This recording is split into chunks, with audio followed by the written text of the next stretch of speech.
بسم اللہ الرحمن الرحیم۔ السلام علیکم ورحمۃ اللہ وبرکاتہ۔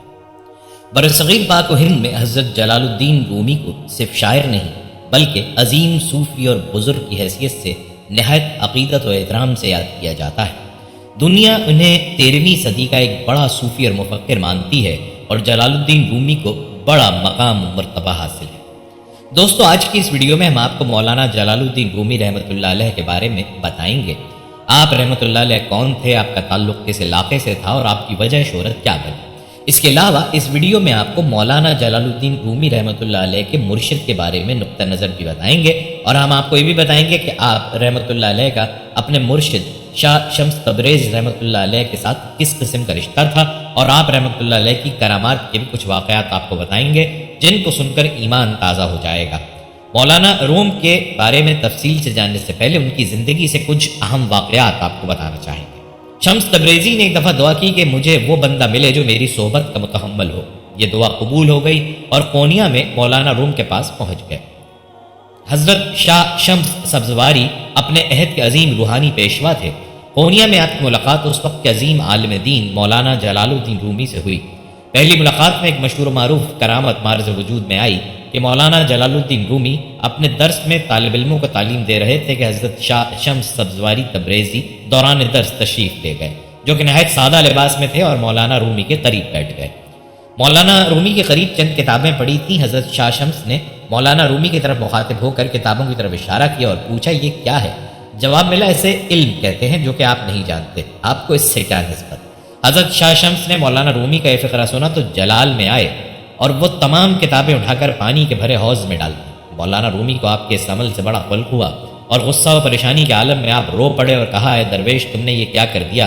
میری تمام روح کی غذا تم نے ایک لمحے میں ضائع کر دی۔ کتابیں بڑی نایاب تھیں، اب کہیں سے نہیں ملیں گی۔ حضرت شاہ شمس نے جب مولانا رومی کی آنکھوں میں آنسو دیکھے تو فرمایا، تمہاری روح کی غذا اگر تمہیں مل جائے تو؟ مولانا رومی نے کہا، کیسے ممکن ہے؟ آپ دوبارہ پانی سے بھرے حوض کے نزدیک گئے۔ سب سے پہلے پانی میں سے وہ کتاب نکالی جس کا مولانا رومی کو زیادہ صدمہ تھا۔ جب حضرت شاہ شمس نے کتاب کو مولانا رومی کے ہاتھوں میں دیا تو کتاب کو پانی کے قطرے نے چھوا بھی نہیں تھا۔ مولانا رومی نے آپ حضرت شاہ شمس کا یہ کمال دیکھ کر حیرت سے پوچھا، یہ کیا ہے؟ آپ نے مولانا رومی کو جواب دیا، یہ وہ علم ہے کہ جسے تم نہیں جانتے۔ اس دوران مولانا رومی پر ایک ایسی کیفیت طاری ہوئی کہ آپ کے دست مبارک پر بیعت ہو گئے۔ آپ نے مولانا رومی کو طریقت کے اسرار اور رموز سے آگاہ کیا تو آپ نے پوری زندگی حضرت شاہ شمس کے نام وقف کر دی۔ مولانا جلال الدین رومی نے لوگوں سے گفتگو ترک کر دی۔ ان معاملات کا نتیجہ یہ ہوا کہ لوگوں میں حضرت شاہ شمس کے خلاف چمگوئیاں ہونے لگیں اور لوگ آپ کو دیوانہ کہنے لگے، یہاں تک کہ مولانا رومی کے خاص شاگرد بھی حضرت شاہ شمس سے برہم ہونے لگے۔ شاہ شمس تبریز رحمۃ اللہ علیہ کی ملاقات جب مولانا جلال الدین رومی سے ہوئی تو آپ نے فرمایا کہ مولانا، کلمہ شریف آتا ہے؟ اس سوال پر مولانا روم بہت حیران ہوئے اور کہنے لگے کہ حضرت، اگر مجھے کلمہ نہیں آتا تو پھر کسے آئے گا؟ مولانا صاحب نے 70 قسم کی قرت سے کلمہ سنایا، جسے سن کر شاہ صاحب نے فرمایا، یہ غلط ہے، آپ 2 برتن منگوائیں، میں کلمہ پڑھ کر سناتا ہوں۔ مولانا روم نے 2 پلیٹیں منگوائیں۔ آپ نے پلیٹوں کو اوپر نیچے جوڑ کر لا الہ کا سانس کھینچا تو اوپر والی پلیٹ چھت سے جا لگی، اور جب لا الہ کے سانس کے ضرب دل پر لگائی تو دونوں پلیٹیں آپس میں مل گئیں، جس پر آپ نے فرمایا، صحیح کلمہ وہ ہے جو بندے کو مولا سے اس طرح ملا دے جس طرح پلیٹیں آپس میں مل گئی ہیں۔ دوستو، یہاں اس واقعے کو بیان کرنے کا مقصد یہ تھا کہ انسان کی عبادات، کلمہ، نماز، تلاوت قرآن جو بھی ہو، وہ صرف ظاہری نہیں ہونی چاہیے، بلکہ آپ کی عبادات کا تعلق آپ کے باطن سے بھی ہونا چاہیے کہ آپ کا اندر باہر اپنے رب کے ساتھ اپنے رب کی محبت میں لگ جائے۔ دوستو، اسی طرح مولانا روم ایک سپیرے کی داستان بیان فرماتے ہیں۔ وہ سانپوں کی تلاش میں جنگلوں اور بیابانوں میں برف باری کے بعد سانپوں کی تلاش میں نکلا۔ ایک جگہ اسے بہت بڑا مردہ اژدہا نظر آیا تو اس کے دل نے سوچا کہ اس کو کسی طرح شہر لے جاؤں اور اس پر ٹکٹ لگا دوں تو بہت پیسے کماؤں گا۔ تو پھر وہ بڑی مشکل اور تکلیف سے اس کو کھینچ کر شہر لے آیا۔ لوگوں نے جب سنا تو شہر کا شہر امڑ آیا۔ اژدہا جو اصل میں مردہ نہیں تھا، برف باری میں ٹھنڈک کی وجہ سے اس کا جسم سن ہو گیا تھا۔ ہجوم کی گرمی نے اور سورج کی حرارت نے اسے پھر سے ٹھیک کر دیا اور اس نے حرکت کرنا شروع کر دی۔ ہجوم نے جب یہ دیکھا تو بھاگ کھڑے ہوئے، جس کا جدھر منہ ہوا دوڑ پڑا۔ سپیرا جو اژدہے کے پاس کھڑا تھا، اس نے جیسے ہی بھاگنے کی کوشش کی تو اژدہے نے منہ کھولا اور سپیرے کو نگل لیا۔ بس قریب ایک بڑی عمارت میں بل کھا کر یوں زور لگایا کہ سپیرے کی ہڈیاں بھی سرما بن گئیں۔ مولانا روم یہ واقعہ سنا کے یوں فرماتے ہیں کہ نفس بھی ایک اژدہے ہی کی طرح ہے، اسے کبھی مردہ تصور نہیں کرنا۔ وسائل نہ ہونے کی بنا پر یہ ٹھٹرا ہوا نظر آتا ہے۔ اللہ کریم کے اطاعت سے بغاوت اور دنیا پرستی وہ دو حرارتیں ہیں جو اسے متحرک کر دیتی ہیں، اس لیے استغفار کیا کریں اور اللہ سے نفس کی قید سے بچنے کی دعا کیا کریں۔ اللہ اکبر، اللہ والوں کی بات ہے۔ تاریخ اسلام کی عظیم شخصیات جنہوں نے علم و فضل اور زہد و تقوی میں کمال حاصل کیا اور امت مسلمہ کے لیے مفید عملی اور روحانی خدمات سر انجام دیں، صدیاں گزر جانے کے بعد بھی ان کی خدمات یاد رکھی جاتی ہیں اور ان کے علمی نوادرات سے آج بھی لوگ فائدہ اٹھا رہے ہیں۔ انہی شخصیات میں ایک نام مولانا جلال الدین رومی رحمۃ اللہ علیہ کا بھی ہے، جو 7ویں صدی ہجری کے آغاز میں پیدا ہوئے، علوم دینی اور تصوف میں نام کمایا، تصنیف و تالیف کے ساتھ شغف رہا اور گزشتہ 7 صدیوں سے امت مسلمہ آپ کے علمی فیوز سے مستفیض ہو رہی ہے۔ محمد جلال الدین رومی مشہور فارسی شاعر تھے۔ مثنوی، فی مافی اور دیوان شمس تبریز یہ اصل میں مولانا کا ہی دیوان ہے، لیکن اشعار میں زیادہ تر شمس تبریز کا نام آتا ہے، اس لیے اسے انہی کا دیوان سمجھا جاتا ہے۔ ان کی معروف کتب ہیں۔ آپ دنیا بھر میں اپنی لازوال تصنیف مثنوی کی بدولت جاننے جاتے ہیں۔ ان کا مکان پیدائش ایران میں ہے اور ان کا مزار ترکی میں واقع ہے۔ اصل نام محمد ابن حسین حسینی خطیبی بکری بلخی تھا اور آپ جلال الدین خداوندگار اور مولانا خداوندگار کے القاب سے نوازے گئے، لیکن مولانا رومی کے نام سے مشہور ہوئے۔ جواہر مزیہ میں سلسلہ نسب اس طرح بیان کیا ہے: محمد بن حسین بن احمد بن قاسم بن مسیب بن عبداللہ بن عبد الرحمن بن ابی بکر صدیق۔ اس روایت سے حسین بلخی مولانا کے پردادا ہوتے ہیں، لیکن سپہ سالار نے انہیں دادا لکھا ہے اور یہی روایت صحیح ہے، کیونکہ وہ سلجوقی سلطان کے کہنے پر اناطولیہ چلے گئے تھے، جو اس زمانے میں روم کہلاتا تھا۔ ان کے والد بہاؤالدین بڑے صاحب علم و فضل بزرگ تھے، ان کا وطن بلخ تھا اور یہیں مولانا رومی 1207 عیسوی بمطابق 6 ربیع الاول 604 ہجری میں پیدا ہوئے۔ ابتدائی تعلیم کے مراحل شیخ بہاؤالدین نے طے کرا دیے۔ حضرت محمد بہاؤالدین کی ملاقات حضرت خواجہ فرید الدین عطار سے بھی ہوئی تھی۔ جس وقت حضرت محمد بہاؤالدین کی ملاقات حضرت خواجہ فرید الدین عطار سے ہوئی، اس وقت مولانا روم بھی آپ کے ہمراہ تھے، جن کی عمر اس وقت صرف 6 سال تھی۔ حضرت خواجہ فرید الدین عطار نے مولانا روم کو دیکھ کر حضرت محمد بہاؤالدین کو تاکید کی کہ وہ اپنے صاحبزادے کی پرورش میں کسی قسم کی کوتاہی نہ برتیں اور اسے دینی علوم سے بہرہور فرمائیں۔ حضرت محمد بہاؤالدین کی خصوصی توجہ سے مولانا روم نے دینی علوم اور تمام مروجہ دینی کتب پر عبور حاصل کیا اور پھر اپنے مرید سید برہان الدین کو، جو اپنے زمانے کے فاضل علماء میں شمار کیے جاتے تھے، مولانا کا معلم اور تعلیق بنا دیا۔ اکثر علوم مولانا کو انہی سے حاصل ہوئے۔ اپنے والد کی حیات تک انہی کی خدمت میں رہے۔ والد کے انتقال کے بعد 639 ہجری میں شام کا قصد کیا۔ ابتدا میں حلب کے مدرسے حلاویہ میں رہ کر مولانا کمال الدین سے شرف تلمذ حاصل کیا۔ مولانا روم کی عمر مبارک ابھی صرف 18 برس ہی تھی کہ آپ کی شہرت ہر جگہ پھیلتی گئی۔ اس دوران شاہ روم علاؤالدین کے اقباط نے آپ کی شہرت سن کر آپ کو روم آنے کی دعوت دی۔ آپ علاؤالدین کے اقباط کی دعوت پر روم کے شہر قونیہ تشریف لے گئے اور وہیں قیام پذیر ہوئے۔ مولانا محمد جلال الدین رومی ان بزرگ ہستیوں میں سے ہیں جن کا قلب غم امت سے فیضیاب ہے اور وصال حق کے لیے بیتاب۔ آپ کا دور قتل و غارت گری کا دور تھا۔ آپ ابھی 11 برس کے ہی تھے، تاتاریوں کا فتنہ شروع ہو گیا۔ آپ کے دور میں 90 لاکھ آدمیوں کو قتل کیا گیا اور مذہبی منافرت بہت زیادہ تھی۔ اس دور میں حضرت شیخ شہاب الدین سہروردی، حضرت خواجہ فرید الدین عطار، حضرت شیخ محی الدین عربی اور حضرت بو علی قلندر جیسے نابغہ روزگار اولیاء اللہ پیدا ہوئے۔ مولانا رومی اپنے دور کے اکابر علماء میں سے تھے۔ فقہ اور مذاہب کے بہت بڑے عالم تھے، لیکن آپ کی شہرت بطور ایک صوفی شاعر کی ہوئی۔ دیگر علوم میں بھی آپ کو پوری دستگاہ حاصل تھی۔ دوران طالب علمی میں ہی پیچیدہ مسائل میں علماء وقت مولانا کی طرف رجوع کرتے تھے۔ شمس تبریز مولانا کے پیر و مرشد تھے۔ مولانا کی شہرت سن کر سلجوقی سلطان نے انہیں اپنے پاس بلوایا۔ مولانا نے درخواست قبول کی اور قونیہ چلے گئے۔ وہ تقریباً 30 سال تک تعلیم و تربیت میں مشغول رہے۔ جلال الدین رومی نے 3500 غزلیں، 2000 رباعیات اور رزمیہ نظمیں لکھی۔ مولانا محمد جلال الدین رومی کی شادی 18 برس کی عمر میں گوہر خاتون سے ہوئی۔ گوہر خاتون سمرقند کے ایک بااثر شخص کی بیٹی تھی۔ آپ کے 2 فرزند تھے، علاؤالدین محمد اور سلطان ولد۔ علاؤالدین محمد کا نام صرف اس کارنامے سے زندہ ہے کہ انہوں نے شمس تبریز کو شہید کیا تھا۔ سلطان ولد جو فرزند اکبر تھے، خلف الرشید تھے۔ وہ مولانا کی شہرت کے آگے ان کا نام روشن نہ ہو سکا، لیکن علوم ظاہری و باطنی میں وہ یگانہ روزگار تھے۔ ان کی تصانیف میں سے خاص قابل ذکر ایک مثنوی ہے جس میں مولانا کے حالات و واردات لکھے ہیں، اور اس لحاظ سے وہ گویا مولانا کے مختصر سوانح ہے۔ مولانا محمد جلال الدین رومی کی خدمت میں بے شمار علماء دین اور طلباء حاضر ہوتے اور آپ سے علمی مسائل دریافت فرماتے تھے۔ آپ نے قونیہ میں ایک جامع مسجد کی بنیاد رکھی۔ آپ کو روحانی تعلق حضرت سید برہان الدین سے حاصل تھا۔ آپ جب تقریر شروع کرتے تھے تو ہزاروں لوگوں کا مجمع جمع ہو جاتا تھا۔ لوگ آپ کی تقاریر کو تحریر کرتے اور اس کی کتابت کرواتے۔ آپ کی مسجد کی ایک خاصیت اس مسجد سے ملک مکتب تھا، جہاں بے شمار علمی کتابیں موجود تھیں۔ آپ کے مکتب میں روزانہ بے شمار کتب آتی اور بے شمار کتب علماء کرام لے کر بھی جاتے تھے۔ روایات میں آتا ہے کہ ایک روز حضرت شاہ تبریز بعد نماز عشاء قرآن مجید کی تلاوت کرتے ہوئے سو گئے تو خواب میں آپ نے ایک بزرگ کو دیکھا جن کی لمبی سفید داڑھی تھی۔ وہ بزرگ آپ کے سرانے کھڑے تھے اور فرما رہے تھے کہ بیٹے، تم اب ظاہری و باطنی علوم سے سرفراز ہو چکے، اللہ تعالیٰ تم سے ایک بڑا کام لینا چاہتا ہے جس کے لیے تمہیں روم جانا ہوگا، اور وہاں پر ایک نامور عالم دین مولانا محمد جلال الدین رومی ہیں جن کو تمہاری رہنمائی کی ضرورت ہے۔ وہ بڑے عالم دین ہیں، تم ان کی رہنمائی کروا۔ حضرت شاہ شمس تبریز جب نیند سے بیدار ہوئے تو آپ نے اپنے مرشد پاک حضرت بابا کمال الدین جندی کی خدمت میں حاضر ہو کر اپنا خواب ان کے گوش گزار کیا۔ حضرت بابا کمال الدین جندی نے خواب سننے کے بعد فرمایا کہ تم ابھی کچھ دیر ٹھہر جاؤ، چنانچہ آپ نے اپنا ارادہ ترک کر دیا۔ اسی رات آپ کو پھر انہی بزرگ کی زیارت ہوئی اور انہوں نے پھر آپ کو روم جانے کا حکم دیا۔ حضرت شاہ شمس تبریز نے اگلے روز پھر حضرت بابا کمال الدین جندی سے خواب کا ذکر کیا۔ حضرت بابا کمال الدین جندی نے فرمایا کہ اگر تم دوبارہ خواب دیکھو تو مجھے بتانا۔ آپ حضرت بابا کمال الدین جندی کے کہنے پر ایک مرتبہ پھر رک گئے۔ تیسری شب مسلسل آپ کو خواب میں انہی بزرگ کی زیارت ہوئی اور انہوں نے آپ کو روم جانے کا حکم دیا۔ آپ نے اگلے روز حضرت بابا کمال الدین جندی سے اپنے خواب کا ایک مرتبہ پھر ذکر کیا۔ حضرت بابا کمال الدین جندی نے آپ کو روم جانے کی اجازت دے دی۔ اجازت ملنے کے بعد آپ نے فوراً سفر کی تیاریاں شروع کر دیں اور عازم روم ہوئے۔ قونیہ پہنچنے کے بعد آپ نے مولانا محمد جلال الدین رومی کی تلاش شروع کر دی۔ آپ کو معلوم ہوا کہ مولانا محمد جلال الدین رومی قونیہ کی ایک بڑی مسجد کے امام اور عالم دین ہیں۔ ان سے ملنے والوں کا ایک ہجوم ہوتا ہے، اس لیے ان سے ملاقات ممکن نہیں ہے۔ آپ نے فی الحال ان سے ملاقات کا ارادہ ترک کر دیا اور اپنے لیے کسی رہائش کی تلاش شروع کر دی، اور پھر بالآخر آپ کو ایک سرائے میں رہائش مل گئی۔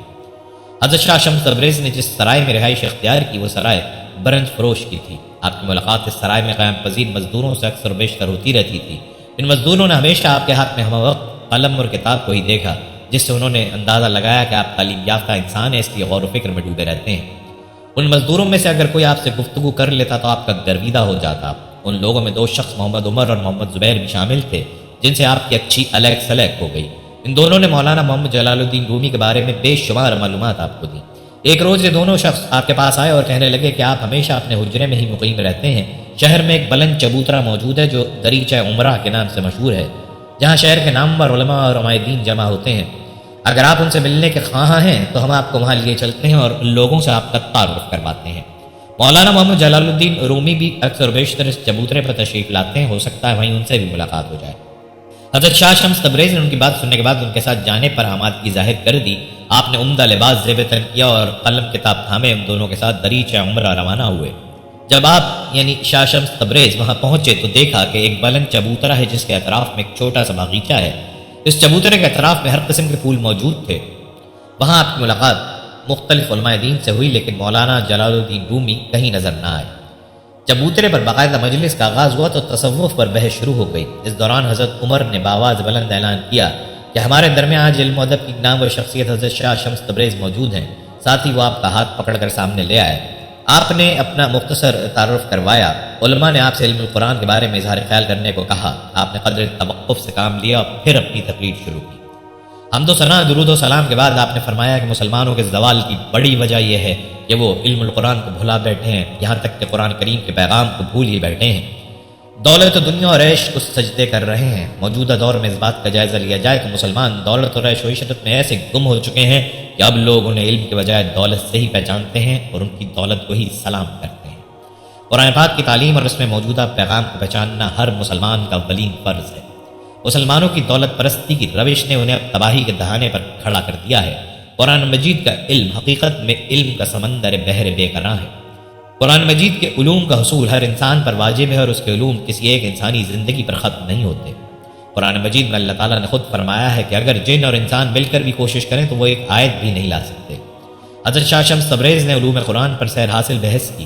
آپ کی گفتگو کے دوران ہی مولانا جلال الدین رومی تشریف لے آئے تھے۔ انہوں نے آپ کی گفتگو سنی۔ جب آپ اپنی گفتگو کے اختتام کے بعد مسند ارشاد سے نیچے تشریف لائے تو آپ کی مولانا جلال الدین رومی سے ملاقات ہوئی۔ محمد زبیر نے آگے بڑھ کر آپ کو بتایا کہ یہی مولانا جلال الدین رومی ہیں۔ مولانا جلال الدین رومی نے مسکراتے ہوئے فرمایا کہ میں نے آپ کی تمام تقریر سنی، آپ کے پاس بہت علم ہے، کیا میں جان سکتا ہوں کہ آپ تبریز سے یہاں کیوں تشریف لائے؟ آپ نے فرمایا کہ میں محض تم سے ملنے کے لیے آیا ہوں۔ پھر آپ نے مولانا جلال الدین رومی سے سوال کیا کہ آپ ملک روم کے سب سے بڑے عالم ہیں، آپ مجھے بتا سکتے ہیں کہ مجاہدہ اور ریاضت کا کیا مقصد ہے؟ حضرت مولانا جلال الدین رومی نے فرمایا مجاہدہ اور ریاضت در حقیقت اتباع شریعت کا دوسرا نام ہے۔ اس پر حضرت شاہ شمس تبریز نے فرمایا کہ یہ تو سبھی جانتے ہیں، لیکن ریاضت اور مجاہدہ کا اصل مقصد یہ ہے کہ انسان اپنی منزل مقصود کو پالے۔ پھر آپ نے اشعار پڑھے جن کا ترجمہ ہے جو علم تجھے تجھ سے نہ لے لے، اس علم سے جہل بہتر ہے۔ مولانا جلال الدین رومی کی شاہ شمس تبریز سے ملاقات کے بعد زندگی اکثر تبدیل ہو کر رہ گئی، جس کی واضح مثال یہ ہے کہ جب آپ کی طبیعت ناساز رہنے لگی تو ان دنوں آپ شاہ شمس کو کثرت سے یاد کیا کرتے تھے اور ان کی ہی باتیں کرتے رہتے۔ ان دنوں آپ ریاضت و مجاہدے میں اس قدر مشغول رہتے کہ 20 دن تک کھانا نہ کھاتے اور ذکر الہی میں مشغول رہتے، اور اس عبادت کا یہ عالم تھا کہ ایک مرتبہ ایسا ہوا کہ عشاء کی نماز کے لیے کھڑے ہوئے اور قیام میں ہی فجر کا وقت ہو گیا۔ سن 1244 میں مولانا رومی کی جب شمس تبریز سے ملاقات ہوئی تو ان کی عمر 37 برس اور شمس تبریز کی عمر 60 برس تھی۔ اس وقت تک مولانا رومی ایک مستند و معتبر عالم بن چکے تھے۔ ان کا خطبہ سننے سینکڑوں ہزاروں لوگ جمع ہوتے تھے۔ ان کے شاگردوں کی فہرست طویل تھی۔ وہ اپنے بیوی اور بچوں کے ساتھ ایک خوشحال باعزت اور کامیاب زندگی گزار رہے تھے۔ ان تمام تر خوشیوں اور شادمانیوں کے باوجود ان کے من میں ایک کمی تھی، دل میں ایک خلش تھی، ذہن میں ایک کسک تھی۔ وہ کسی ایسی شخصیت سے ملنا چاہتے تھے جو ان کی ذات کے نہا خانوں میں دبی عشق کی چنگاریوں کو بس ایک نگاہ سے شعلہ بنا دے۔ بقول اقبال، خدا تجھے کسی طوفان سے آشنا کر دے کہ تیرے بحر کی موجوں میں اضطراب نہیں۔ اور پھر ان کی ملاقات ایک درویش سے ہوئی جس کا نام شمس تبریز تھا۔ اس درویش نے رومی کی پرسکون زندگی میں ایک ہلچل، ایک اضطراب اور ایک طوفان برپا کر دیا۔ رومی کی زندگی کے پرسکون تالاب میں شمس نے ایک ایسا کنکر پھینکا جس کی لہریں وقت کے ساتھ ساتھ دور دور تک پھیل گئیں۔ رومی اس درویش سے اتنا متاثر ہوئے کہ وہ اسے اپنے گھر لے آئے اور شب روز اس کی قربت اور صحبت میں گزارنے لگے۔ وہ دونوں ایک دوسرے کے ساتھ علمی اور روحانی مکالمے میں اتنے محو رہتے کہ انہیں نہ کھانے کی فکر ہوتی نہ سونے کی۔ رومی نے جب اپنے خاندان اور اپنے شاگردوں کو نظر انداز کرنا شروع کیا تو شمس سے پہلے رشک پھر حسد کرنے لگے۔ شمس کو جب اس حسد کا اندازہ ہوا تو وہ ایک دن پراسرار طریقے سے غائب ہو گئے۔ پہلے تو رومی کے بیوی بچے اور شاگرد بہت خوش ہوئے کہ ان کا رقیب چلا گیا ہے، لیکن جب انہوں نے رومی کو داغ مفارقت کی وجہ سے بہت دکھی، غمزدہ، دن رات آہیں بھرتے اور آنسو بہاتے دیکھا تو وہ بھی پریشان ہوئے۔ رومی نے اپنے بڑے بیٹے سلطان ولد سے کہا وہ شمس کو تلاش کرے اور واپس لے کر آئے۔ سلطان ولد سارا شہر اور سارا ملک تلاش کرتے ہیں لیکن شمس نہ ملے۔ آخر انہیں پتہ چلا کہ شمس ترکی سے شام جا چکے ہیں۔ انہوں نے شام جا کر شمس کی منت سماجت کی تو وہ لوٹ آئے۔ رومی اور شمس کا نہ ختم ہونے والا مکالمہ پھر شروع ہوا اور حالات بد سے بدتر ہونے لگے۔ شمس نے دوبارہ جانے کا فیصلہ کیا تو رومی نے شمس کی شادی اپنی منہ بولی بیٹی کیمیا سے کر دی، لیکن اس شادی نے حالات مزید تدبیر کر دیے، کیونکہ اس منہ بولی بیٹی سے ان کا چھوٹا بیٹا علاؤالدین عشق کرتا تھا اور شادی کرنا چاہتا تھا۔ اب علاؤالدین شمس سے حسد کرنے لگا۔ شمس سے عشق کے بعد رومی کی خاندانی اور سماجی زندگی میں اتنے مسائل پیدا ہوئے کہ آخر ایک دن شمس گھر کے پچھلے دروازے سے باہر گئے اور کبھی لوٹ کر نہ آئے۔ بعض محققین کا خیال ہے کہ علاؤالدین نے حسد کی آگ میں جل کر شمس کو قتل کروا دیا۔ شمس کی پراسرار گمشدگی کے بعد رومی بہت دکھی ہوئے اور ایک طویل عرصے تک دیوانوں کی طرح گلیوں اور بازاروں میں انہیں تلاش کرتے رہے۔ آخر ایک دن انہیں احساس ہوا کہ شمس مرے نہیں، ان کے اندر زندہ ہیں۔ اس کے بعد انہوں نے شاعری شروع کی اور اپنے پہلے دیوان کا نام بھی دیوان شمس تبریز رکھا۔ اس کے بعد شاعری کا سلسلہ دراز ہو گیا اور انہوں نے مثنوی، مولانا روم کے ہزاروں اشعار تخلیق کیے جو عارفانہ شاعری کا قیمتی سرمایہ ہے۔ شمس نے پیشن گوئی کی تھی کہ رومی کے اندر ایک شاعر چھپا ہے۔ دیوان شمس تبریز اور مثنوی رومی نے اس پیشن گوئی کو صحیح ثابت کیا۔ اسی لیے رومی فرماتے ہیں مولوی ہرگز نشد مولائے روم تا غلام شمس تبریز نشد۔ شمس تبریز نے رومی کو اس پل سے متعارف کروایا جس سے گزر کر شریعت کے پرستار طریقت کی منازل کا خیر مقدم کرتے ہیں۔ 672 ہجری میں شہر قونیہ میں شدید زلزلہ آیا۔ لوگوں نے آپ سے دعا کے لیے کہا تو آپ نے فرمایا کہ زمین اس وقت تک بھوکی ہے اور تر لقمہ ہی اس کی بھوک مٹا سکتا ہے۔ زمین کو عنقریب تر لقمہ ملنے والا ہے۔ آپ کے اس قول کے کچھ دنوں بعد ہی آپ کی طبیعت شدید خراب ہو گئی۔ طبیب آپ کا مرض سمجھنے سے قاصر تھے۔ آپ کے تلامذہ میں حضرت بو علی قلندر پانی پتی کا نام نمایاں ہے، جن کا شمار بر صغیر پاک و ہند کے نامور اولیاء اللہ میں ہوتا ہے۔ تقریباً 66 سال کی عمر میں سن 1273 عیسوی بمطابق 672 ہجری میں انتقال کر گئے۔ مزار مولانا روم ایک میوزیم کی صورت میں موجود ہے جس کا رقبہ 18,000 مربع میٹر ہے، جو درگاہ حضرت مولانا، مسجد، درویشوں کے کمرے، لائبریری، تبرکات کے کمرے، سماع ہال، مطبخ، وسیع لان، صحن، باغیچہ اور دفاتر پر مشتمل ہے۔ مولانا میوزیم روزانہ صبح 9 سے شام 6 بجے تک بغیر وقفے کے کھلا رہتا ہے اور اس میں داخلے کے لیے ٹکٹ لینا ضروری ہے۔ قافلہ سالار عشق حضرت مولانا جلال الدین رومی نے شہر قونیہ ترکی کو اپنا دائمی مسکن بنایا، جو ترکی کے مشہور تاریخی شہر استنبول سے 665 کلومیٹر کے فاصلے پر واقع ہے۔ حضرت مولانا رومی فرماتے ہیں کہ قونیہ شہر کو ہم نے مدینہ العلیہ کا لقب دے دیا ہے، اس شہر میں ولی پیدا ہوتے رہیں گے۔ ترکی کی ایسی خوبصورت و دلکش شہر میں حضرت مولانا جلال الدین رومی کا مزار مبارک موجود ہے۔ حضرت مولانا جلال الدین رومی کا مزار مبارک خوبصورت و دلکش اور ڈیزائن کے لحاظ سے ایک منفرد مزار مبارک ہے۔ ظاہری خوبصورتی اور جاہ و جلال کے علاوہ انوار و تجلیات کے بھی کیا کہنے۔ حضرت مولانا روم کے مزار مبارک کے ایک حصے میں شیشے کی ایک الماری میں حضرت مولانا روم کے تبرکات محفوظ ہیں، جن میں حضرت مولانا روم کا لباس مبارک، حضرت مولانا کے جائے نماز، کندھے پر ڈالنے والا رومال، مولانا کی 3 ٹوپیاں اور 2 عدد جبے سر فہرست ہیں۔ قونیہ میں ان کا مزار آج بھی عقیدت مندوں کا مرکز ہے۔ مولانا جلال الدین رومی نے اپنے وصال سے قبل فرمایا تھا کہ میرے دوستو مجھے قتل کر دو کیونکہ میری زندگی اب قابل قتل ہے۔ آپ کے ان الفاظ کا مطلب صوفیہ کرام نے یہ بیان کیا کہ یعنی میں زندگی کو دریافت کر چکا ہوں اور میں نے زندگی کی حقیقت کو پہچان لیا، اس لیے اب میرے دل میں زندہ رہنے کی کوئی خواہش باقی نہیں ہے۔ مولانا جلال الدین رومی کے عرس مبارک کے موقع پر مزار پاک پر محفل سمع منعقد کی جاتی ہے، جس میں آپ کی مثنوی کے اشعار سنائے جاتے ہیں۔ مولانا جلال الدین رومی کے بارے میں ایک یونانی فلسفی نے کہا تھا کہ رومی کی مثال روٹی کی سی ہے جسے ہر کوئی تناول کرنا چاہتا ہے، خواہ وہ امیر ہو یا غریب، اور کسی نے کبھی کیا کسی فاقے کو روٹی سے بھاگتے دیکھا ہے۔ مولانا کا سلسلہ اب تک قائم ہے۔ ابن بطوطہ نے اپنے سفرنامے میں لکھا ہے کہ ان کے فرقے کے لوگ جلالیہ کہلاتے ہیں۔ کیونکہ مولانا کا لقب جلال الدین تھا، اس لیے ان کے انتساب کی وجہ سے یہ نام مشہور ہوا ہوگا، لیکن آج کل ایشیائے کوچک، شام، مصر اور قسطنطنیہ میں اس فرقے کو لوگ مولویہ کہتے ہیں۔ دوسری جنگ عظیم سے قبل بلقان، افریقہ اور ایشیا میں مولوی طریقت کے پیروکاروں کی تعداد 1 لاکھ سے زائد تھی۔ یہ لوگ نمد کی ٹوپی پہنتے ہیں جس میں جوڑ یا درز نہیں ہوتی۔ مشائخ اس ٹوپی پر امامہ باندھتے ہیں۔ خرقہ یا کرتے کے بجائے ایک چنڈ دار پجامہ ہوتا ہے۔ ذکر و شغل کا یہ طریقہ ہے کہ حلقہ باندھ کر بیٹھتے ہیں، ایک شخص کھڑا ہو کر ایک ہاتھ سینے پر اور ایک ہاتھ پھیلائے ہوئے رقص شروع کرتا ہے۔ رقص میں آگے پیچھے بڑھنا یا ہٹنا نہیں ہوتا، بلکہ ایک جگہ جم کر متسل چکر لگاتے ہیں۔ سماع کے وقت دف اور نے بھی بجاتے ہیں۔ آپ نے اپنی مثنوی کے اشعار مختلف اوقات میں کہے جنہیں آپ کے شاگرد لکھتے رہتے تھے اور جنہیں بعد ازاں یکجا کر کے مثنوی مولانا روم کے نام سے ترتیب دیا گیا۔ اس کو لوگ الہامی کتاب بھی تصور کرتے ہیں۔ آپ کے بیان کے مطابق آپ کو وجد کی حالت میں اشعار آتے تھے، یہ اشعار فارسی زبان میں۔ آپ کی حیات مبارکہ میں حضرت شاہ شمس تبریز کا بڑا کردار ہے، اس کی تفصیل آپ مولانا روم کی مثنوی میں پڑھ سکتے ہیں۔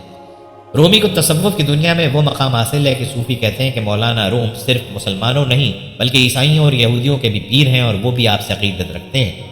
مولانا رومی کی کتاب سے بھی صوفیوں کو بے حد عقیدت ہے۔ اس کتاب کو صوفیوں میں اتنا بلند مقام حاصل ہے کہ اس کو قرآن در زبان پہلوی یعنی فارسی زبان کا قرآن کہتے ہیں۔ اس کے علاوہ ان کی ایک مشہور کتاب فی مافیہ بھی ہے۔ دوستو آئیے اب ان کی ہدایات کی جانب آتے ہیں۔ مولانا محمد جلال الدین رومی بیان کرتے ہیں کہ جو شخص صبر سے کام لیتا ہے اور مصائب پر صبر کرتا ہے اور ہر حال میں اللہ عزوجل کا شکر گزار بنتا ہے تو اللہ عزوجل اسے بے شمار انعام و کرام سے نوازتا ہے۔ اگر تم اپنی نفسانی خواہشات پر قابو پا لو تو تم اللہ عزوجل کے دیدار سے مستفید ہو سکتے ہو، اور اگر انسان میں نفس نہ ہوتا تو پھر وہ اللہ عزوجل کی بارگاہ میں دیگر مخلوقات کی نسبت برتر کیسے ہو سکتا تھا؟ بس ثابت قدمی کا مظاہرہ کرو تاکہ تم صاحب بصیرت بن سکو۔ آپ بیان کرتے ہیں کہ ایک شخص حضرت عیسیٰ علیہ السلام کے ساتھ سفر میں شامل ہوا اور اس نے آپ سے عرض کی کہ مجھے مردوں کو زندہ کرنے کا علم سکھا دیں۔ آپ نے فرمایا کہ تجھ میں یہ اہلیت نہیں ہے کہ تو اس مقام و مرتبے کو پا سکے۔ وہ بدبخت پھر اصرار کرتا رہا کہ اگر مجھے یہ علم نہیں سکھانا تو پھر فلاں مردے کو زندہ کر کے دکھائیں۔ حضرت عیسیٰ علیہ السلام نے جب اس کے متعلق بارگاہ الہی سے رجوع کیا تو اللہ عزوجل نے آپ سے فرمایا کہ ایسے بدبخت عذر تلاش کرتے رہتے ہیں اور بظاہر تو یہ نیک ہوتے ہیں مگر ان کے باطن بد ہوتے ہیں۔ ایسے لوگوں کے قول و فعل پر ہرگز بھروسہ نہیں کرنا چاہیے اور یہ لوگ بارگاہ الہی میں ذلیل اور رسوا ہوتے ہیں۔ مولانا محمد جلال الدین رومی بیان کرتے ہیں کہ حسد انسان کو اس طرح کھا جاتا ہے جس طرح دیمک لکڑی کو کھا جاتی ہے۔ حسد کرنے والا دنیا میں بھی ذلیل اور رسوا ہوتا ہے اور آخرت میں بھی وہ ذلت کے گڑھوں میں ہوگا۔ ابلیس ملعون بھی حسد کی وجہ سے اللہ عزوجل کی بارگاہ میں رسوا ہوا اور قیامت تک کے لیے ذلت کے گڑھوں میں دھسا دیا گیا۔ حسد کے بجائے رشک سے کام لینا چاہیے اور اپنے اندر وہ عادات و اطوار پیدا کرنی چاہیے جس کی وجہ سے اللہ عزوجل کے نیک بندے اس کی بارگاہ میں مقبول ہوئے اور بلند مرتبے پر فائز ہوئے۔ آپ نے فرمایا کہ دنیا میں الجھنے کے بجائے اور دنیاوی اشغال میں مبتلا ہونے کے بجائے اپنی نفسانی خواہشات کو ختم کر دو کہ یہ نفس تمہارا سب سے بڑا دشمن ہے اور اسی دشمن نے تمہارے بے شمار دشمن پیدا کر رکھے ہیں۔ حسد، بغض اور کینہ انسانوں کو برباد کرنے والے ہیں اور اللہ عزوجل نے انبیاء علیہ السلام کو اس لیے مبعوث فرمایا کہ وہ تمہیں ان کی چالوں اور ان کی وارداتوں سے آگاہ کریں۔ دنیاوی اشغال کو چھوڑ کر اللہ عزوجل کی ذات کا مشاہدہ کرو کہ حقیقی موجود وہی ہے اور ہر شے میں اس کی کیمیا گری نمایاں ہے۔ اگر تم خود میں یہ وصف نہیں پاتے تو پھر کسی ایسے بندے کے سپرد خود کو کر دو جو ان رازوں سے آشنا ہو تاکہ وہ تمہاری درست سمت میں رہنمائی کر سکے۔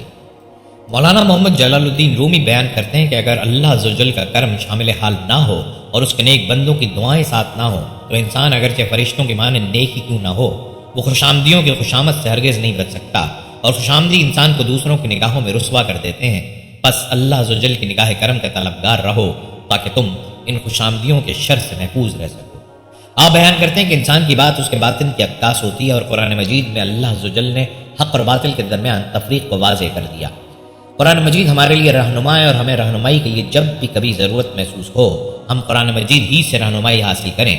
جو شخص خود اپنا محاسبہ کرتا ہے اللہ عز و جل اس کی نگاہ کو وسیع کر دیتا ہے، اور سخاوت جب بھی کرو آخرت کو مد نظر رکھ کر کرو، اور کسی کے ساتھ جب بھی احسان کرو تو جواب میں احسان کی توقع نہ رکھو بلکہ یہ توقع رکھو کہ اللہ عز و جل ہی بہترین جزا عطا فرمانے والا ہے۔ مولانا رومی رحمۃ اللہ علیہ فرماتے ہیں کہ ایک دانا و بینا شخص نے بطور تمثیل کہا کہ برصغیر کے علاقے میں ایک ایسا درخت ہے جس کے سائے کا پھیلاؤ کئی کوس ہے، اس کی جڑ پاتال کی خبر لاتی ہے اور اونچائی آسمان تک پہنچتی ہے، اس سے مخلوق خدا فائدہ اٹھاتی رہتی ہے۔ اس کے پتوں کے متعلق لوگوں کا یقین ہے کہ وہ انتہائی تلخ ہوتے ہیں، مگر جس شخص کو قسمت سے کوئی پتا ہاتھ لگ جائے اور وہ اس پتے کو کھا لے تو اسے حیات ابدی نصیب ہو جاتی ہے۔ اس درخت کے نیچے بردان خدا سالہ سال جھولیاں پھیلائے انتظار میں بیٹھے رہتے ہیں کہ کب کوئی پتا جھڑے اور اس کے ہاتھ آئے۔ یہ حکایت ایک بادشاہ نے سنی اور جی میں کہا کہ اگر اس شجر کا میوہ ملے تو کیا کہنے۔ بادشاہ نے اپنے مصاحبوں اور وزیروں سے اپنی اس خواہش کا اظہار کیا، سب نے ہاں میں ہاں ملا دی۔ الغرض بادشاہ نے برصغیر میں اپنے ایک ہوشیار آدمی کو اس درخت کے پھل کے لیے روانہ کر دیا، اور وہ بیچارہ مدتوں جنگل جنگل صحرا صحرا مارا مارا پھرتا رہا، لیکن گوہر مقصود ہاتھ نہ آیا۔ جس کسی سے ایسے درخت پھل کے بارے میں پوچھتا تو وہ مذاق اڑاتا، کیوں در بدر خاک چھان رہے ہو، ٹھنڈے ٹھنڈے جدھر سے آئے ہو ادھر کو لوٹ جاؤ۔ وہ آدمی تھا من کا پکا، ارادے میں خم نہ آنے دیا اور برابر کوہ دشت کی خاک چھاننے لگا۔ جب برس ہا برس گزر چکے، پورے ہندوستان کے گوشے گوشے چپے چپے میں پھر چکا، بقائے دوام کے شجر کا کہیں نشان نہ ملا، جو اس قدر محنت و تکلیف کی اکارت جانے سے اس کے رنج و غم کی کوئی انتہا نہ تھی، بدقسمتی پر آنسو بہانے لگا۔ بیچارہ قاصد مایوس ہو گیا اور بسر حسرت و یاس وطن کو واپس چل پڑا۔ سچ کہتے ہیں کہ کسی کی محنت رائے گاہ نہیں جاتی۔ چلتے چلتے اس کا گزر ایک ایسے مقام سے ہوا جہاں خدا رسیدہ بزرگ رہتے تھے، ان کے علم و فضل اور کشف و کرامات کی بڑی شہرت تھی۔ قاصد نے دل میں سوچا مجھے ان بزرگ کی خدمت میں جانا چاہیے، ممکن ہے شیخ کی نگاہ التفات سے بگڑا کام بن جائے اور مایوسی راحت میں بدل جائے۔ یہ سوچ کر چشم پرآب لے کر شیخ کے پاس حاضر ہوا۔ ان کی نورانی صورت دیکھتے ہی اپنے آپ پر اختیار نہ رہا، ضبط دامن ہاتھ سے نکل گیا اور روتا ہوا ان کے قدموں میں جا گرا۔ اس قدر آنسو بہائے کہ سارا بوجھا ہلکا ہو گیا۔ شیخ نے اٹھا کر شفقت سے گلے لگایا اور پوچھا کیا بات ہے، پریشانی کا سبب کیا ہے؟ اس نے عرض کیا جس کام کے لیے برسوں پہلے وطن سے نکلا تھا وہ کام نہیں ہوا، اب سوچتا ہوں واپس جا کر بادشاہ کو کیا جواب دوں گا۔ بادشاہ نے مجھے بقائے دوام کے شجر کی تلاش میں بھیجا تھا، میں نے اس کی جستجو میں اس ملک کا چپا چپا چھان مارا، مگر ناکامی اور مایوسی کے سوا کچھ نہ ہاتھ آیا۔ شیخ نے سن کر کہا سبحان اللہ بھائی، تو نے بھی سادہ لوہی کی حد کر دی، ارے اتنا وقت خامخواہ ضائع کیا، تم لوگوں نے اصل بات کو نہیں سمجھا، لفظوں کو لے لیا، معنی پر غور نہیں کیا۔ وہ شجر وہ ہنر ہے جس کا ثمر حیات جاویداں کا اثر رکھتا ہے، اور اس درخت کا پتا معرفت خدا بندی ہے۔ جس کو علم حاصل کر کے خدا کی معرفت مل جائے وہ زندہ جاوید ہو جاتا ہے، اسے ہی دائمی زندگی کہتے ہیں۔ یہاں مولانا رومی نصیحت فرماتے ہیں اے عزیز، صرف الفاظ پہ غور نہ کر، معنی کے اندر غوطہ لگا، صورت کے پیچھے مت بھاگ، سیرت دیکھ، ظاہر پہ نہ جا باطن دیکھ، صفت پر نظر رکھ تاکہ تجھے ذات کی طرف لے جائے۔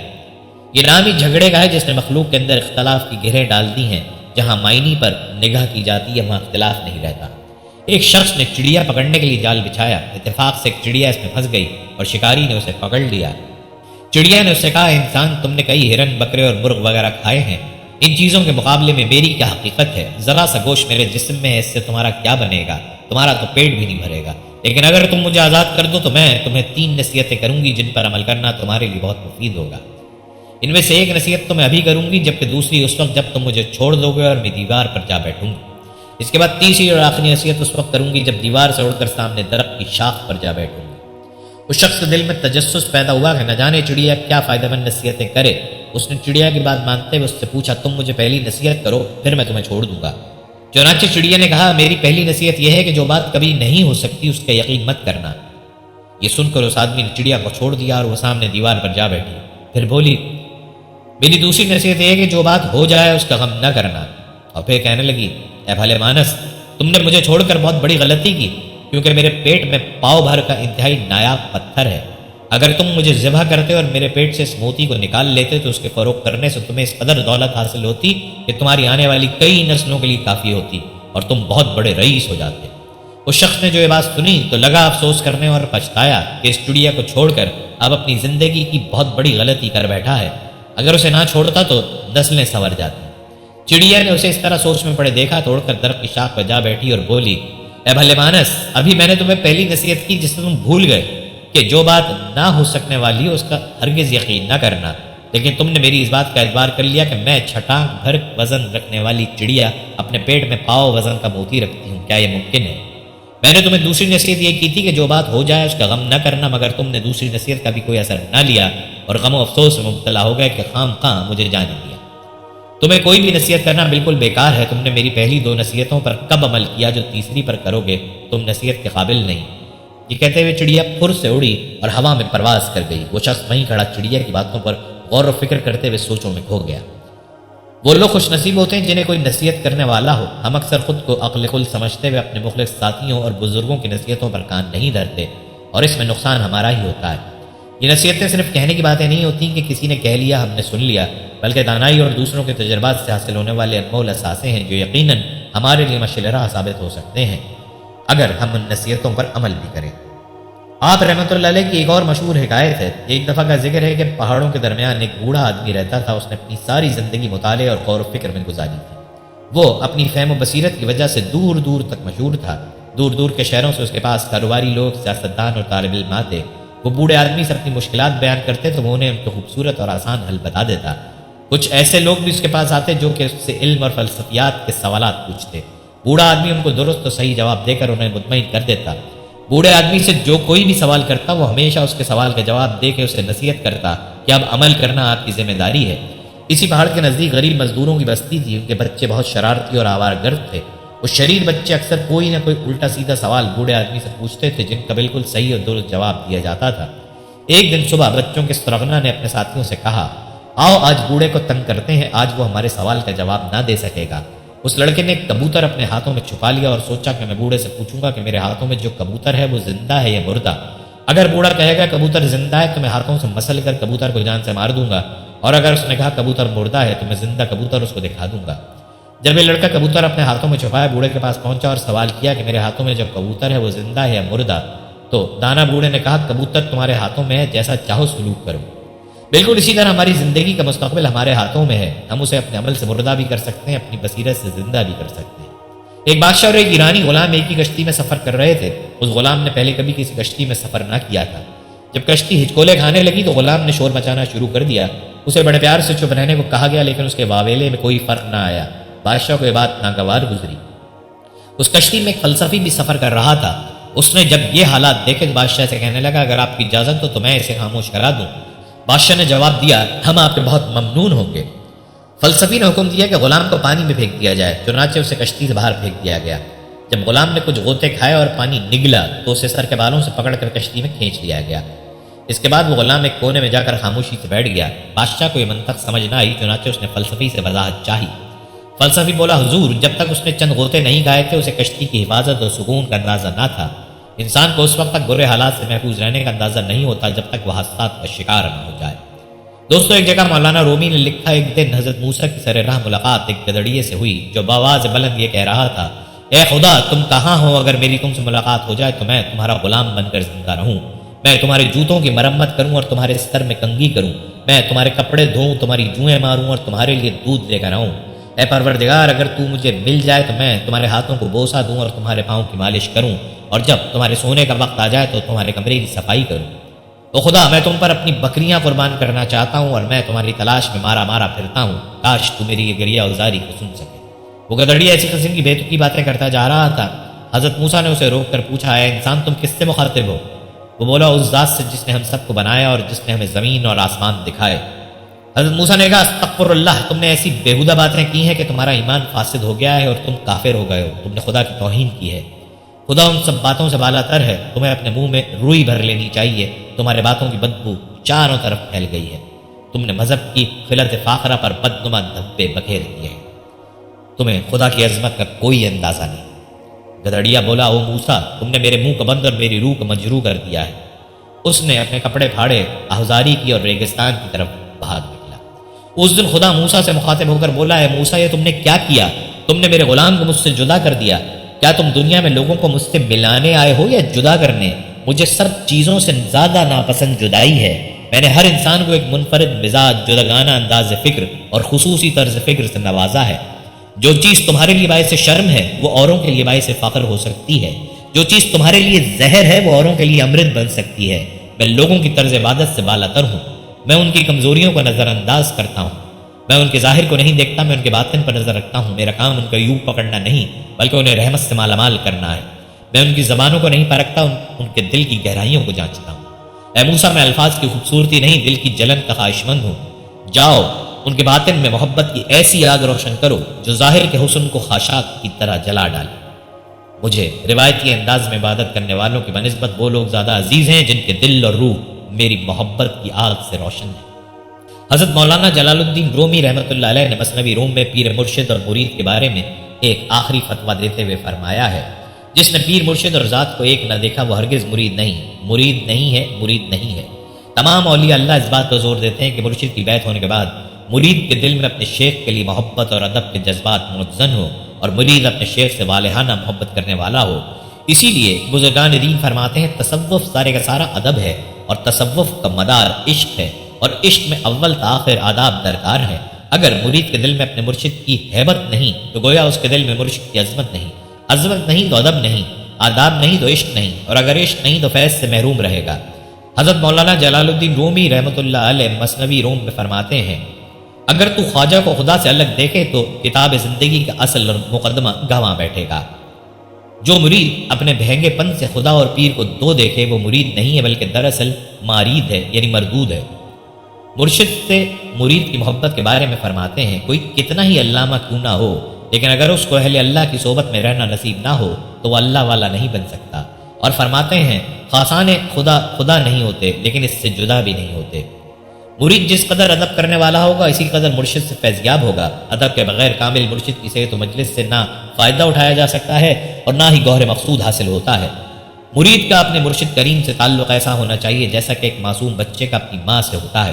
اگر بچہ ماں کے دامن سے چمٹا ہوا ہو اور کوئی اسے اپنی طرف کھینچے تو وہ ماں کو اور مضبوطی سے پکڑتا ہے، ایڑی چوٹی کا زور لگا دیتا ہے، حتیٰ کہ اپنی تمام تر کوششوں کے باوجود اگر دامن چھوٹ جانے کا خطرہ محسوس کرتا ہے تو نگاہ امید ماں کی طرف اٹھا دیتا ہے۔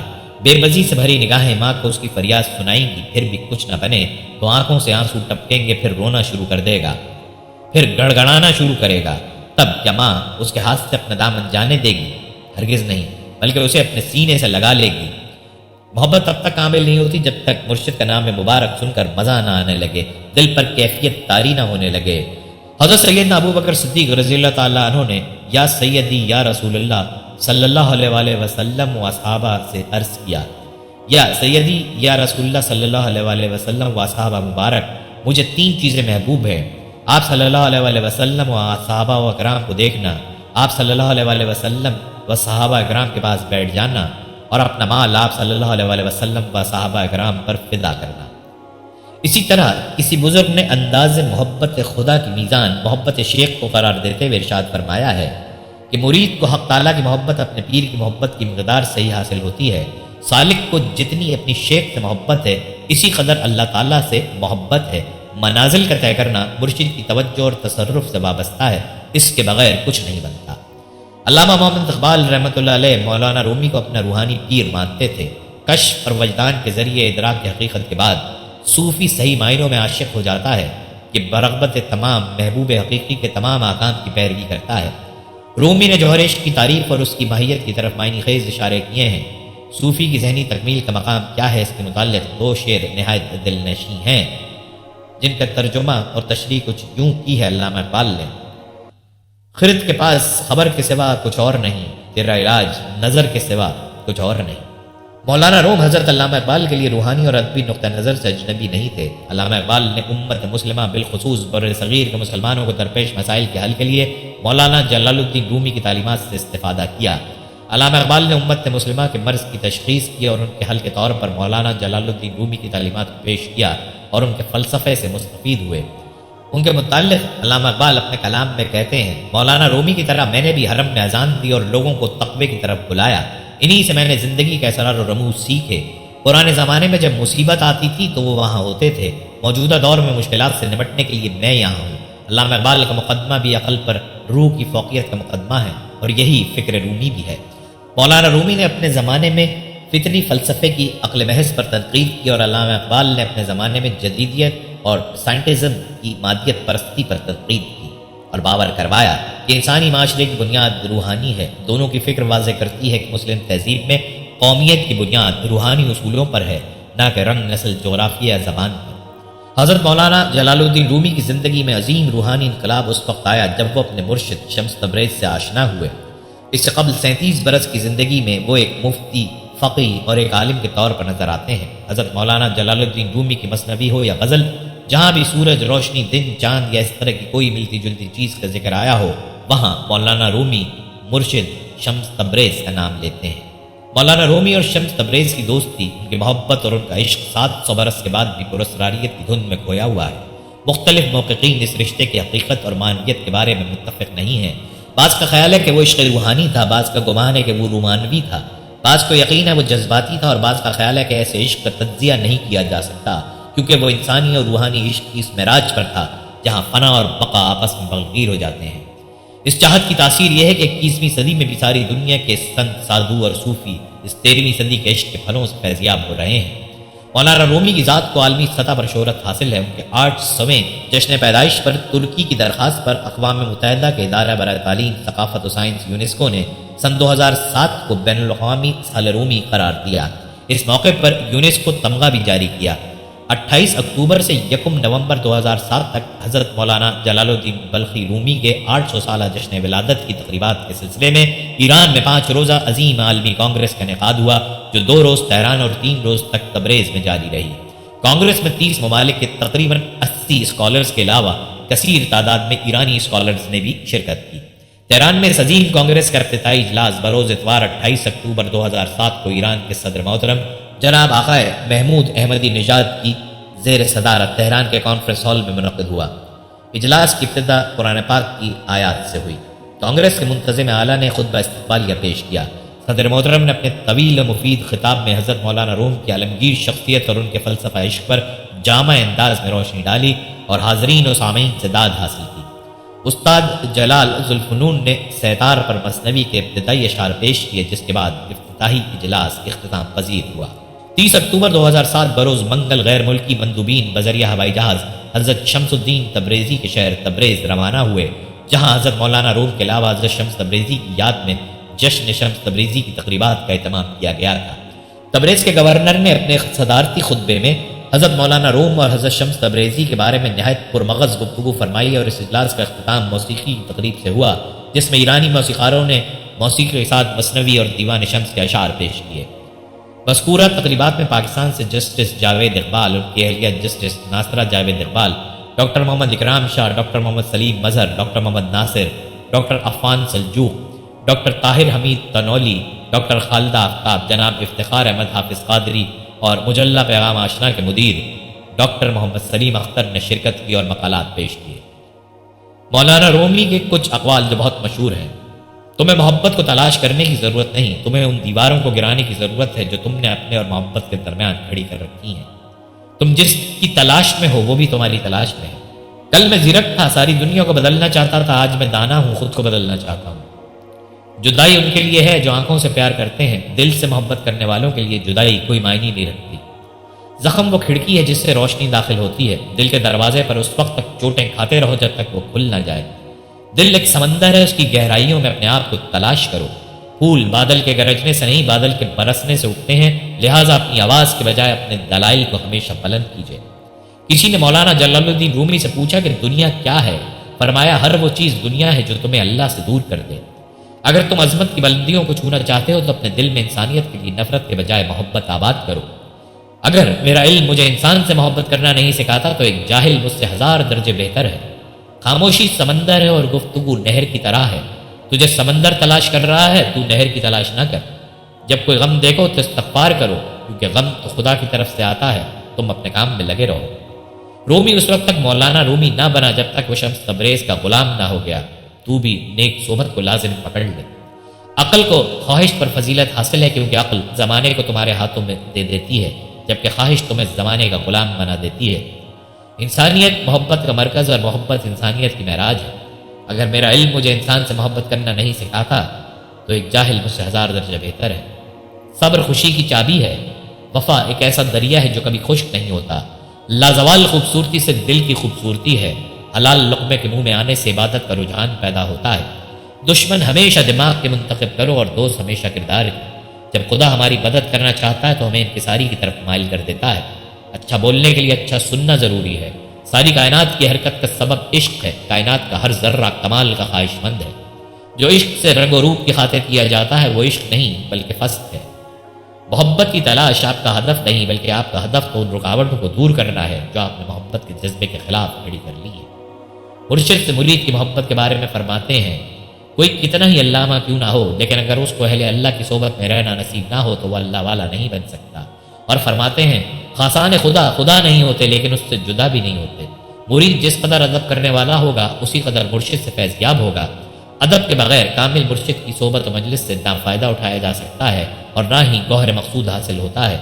مرید کا اپنے مرشد کریم سے تعلق ایسا ہونا چاہیے جیسا ایک معصوم بچے کا اپنی ماں سے تعلق ہوتا ہے۔